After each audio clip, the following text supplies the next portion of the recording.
Hello दोस्तों, स्वागत है आपका आपके अपने YouTube channel SK study classes पे। आज की क्लास लेकर आए हैं रेलवे ग्रुप डी 2025 के लिए बेहतरीन और इम्पोर्टेंट क्लास जो 20 पे 20 नंबर दिलाने का काम करेगी आपको, जिसके अंतर्गत हम लोग जीके और करंट अफेयर के क्वेश्चनों को कवर करेंगे। सारे क्वेश्चन जो है वो नए सिलेबस के अनुसार होंगे, क्योंकि सिलेबस रेलवे ने चेंज किया है। तो बिना देरी स्टार्ट करते हैं जीके प्लस करंट अफेयर की most important railway group D के लिए क्लास। पहला क्वेश्चन आपसे कह रहा है कि सितारा देवी निम्नलिखित में से किस शास्त्रीय नृत्य के लिए प्रसिद्ध है। सितारा देवी दोस्तों, तो मोस्ट इम्पोर्टेंट क्वेश्चन है, सितारा देवी निम्नलिखित में से किस शास्त्रीय नृत्य के लिए प्रसिद्ध थी। तो इसका ऑप्शन नंबर 2 सही है, यानी कथक के लिए।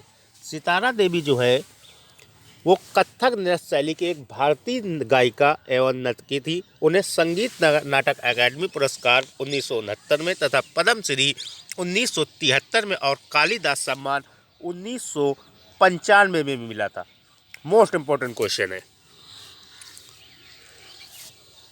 अगला क्वेश्चन है, विश्व के जल संसाधनों में भारत का अंश कितना है, यानी भारत का भाग कितना है विश्व के जल संसाधनों में।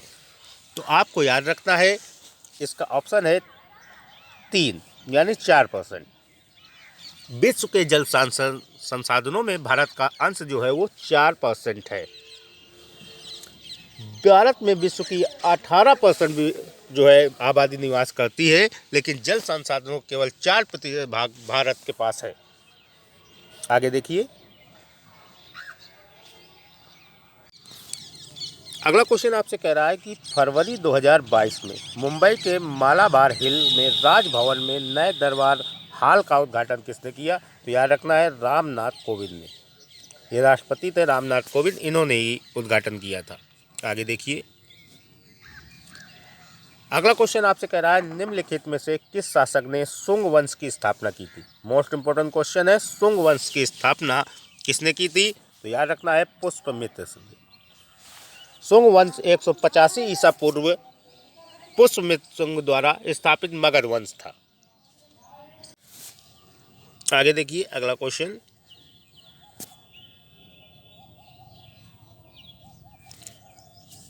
अगला क्वेश्चन आपसे कह रहा है कि निम्नलिखित में से किसे मोहिनी अट्टम में उनके व्यापक योगदान के लिए पद्मश्री से सम्मानित किया गया था। मोस्ट इंपोर्टेंट क्वेश्चन है, तो याद रखना है, इसका उत्तर है कनक रेले को।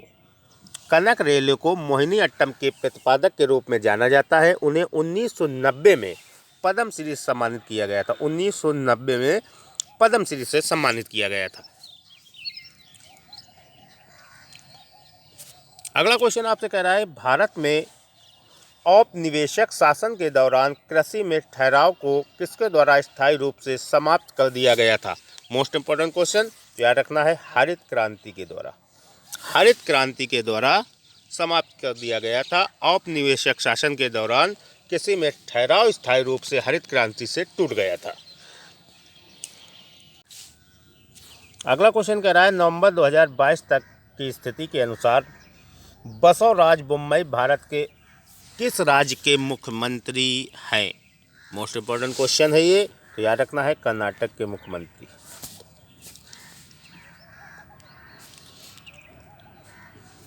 अगला क्वेश्चन आपसे कह रहा है कि आंध्र प्रदेश में राज्य व्यापार सलाहकार समिति के अध्यक्ष कौन होते हैं। मोस्ट इंपोर्टेंट क्वेश्चन, तो इसका उत्तर है ऑप्शन नंबर 3, राज्य विधानमंडल के अध्यक्ष। आंध्र प्रदेश विधानसभा के कार्य मंत्रणा समिति के अध्यक्ष थम्मिनी सीताराम है। मोस्ट इंपोर्टेंट क्वेश्चन है।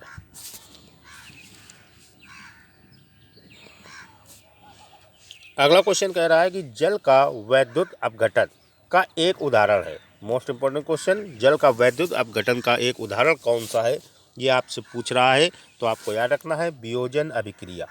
ऑप्शन नंबर 2, वियोजन अभिक्रिया। अपघटन को उस प्रक्रिया के रूप में परिभाषित किया जाता है जिसमें उपयुक्त परिस्थितियों में एक एकल यौगिक 2 या 2 से अधिक सरल पदार्थों में विभाजित हो जाता है। Most important question. अगला क्वेश्चन कह रहा है, कृषि उपज का वह हिस्सा जो किसानों द्वारा बाजार में बेचा जाता है, उस अधिवेश को क्या कहते हैं, ये अधिवेश क्या कहलाता है। मोस्ट इंपॉर्टेंट क्वेश्चन है, तो याद रखना है बाजार। बाजार, ऑप्शन नंबर 4 बाजार।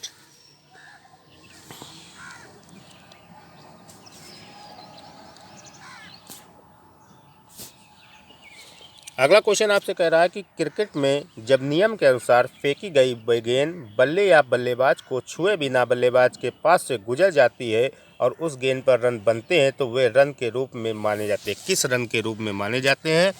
तो ये क्वेश्चन बहुत ही बेहतरीन है। इसका उत्तर है बाई के। वो बाई के रन होते हैं, बिना बल्ले और गेंद के संपर्क हुए जो रन बनते हैं वो बाई के रन कहलाते हैं। Most important question. अगला क्वेश्चन कह रहा है प्रति व्यक्ति आय उस देश के एक व्यक्ति द्वारा अर्जित औसत डैश को निरूपित करती है। तो याद रखना है आय को निरूपित करती है। आय को निरूपित करती है। प्रति व्यक्ति आय किसी देश में किसी व्यक्ति की औसत आयु का प्रतिनिधित्व करती है। मोस्ट इंपॉर्टेंट क्वेश्चन है ये। अगला क्वेश्चन आपसे कह रहा है कि निम्नलिखित में से कौन सा त्यौहार उत्तर प्रदेश में नहीं मनाया जाता है? याद रखना है नहीं मनाया जाता है, कह रहा है नहीं मनाया जाता है। तो याद रखना है ऑप्शन ए नुआखाई। नुआखाई जो है ये उत्तर प्रदेश का त्यौहार नहीं है। नुआखाई जो है ये पश्चिम उड़ीसा, दक्षिण छत्तीसगढ़ और सिमडेगा झारखंड के आसपास के क्षेत्रों में ये त्यौहार मनाया जाता है। Most important question. अगला क्वेश्चन कह रहा है डेकाथलॉन में कितनी स्पर्धाएं होती हैं? Most important question.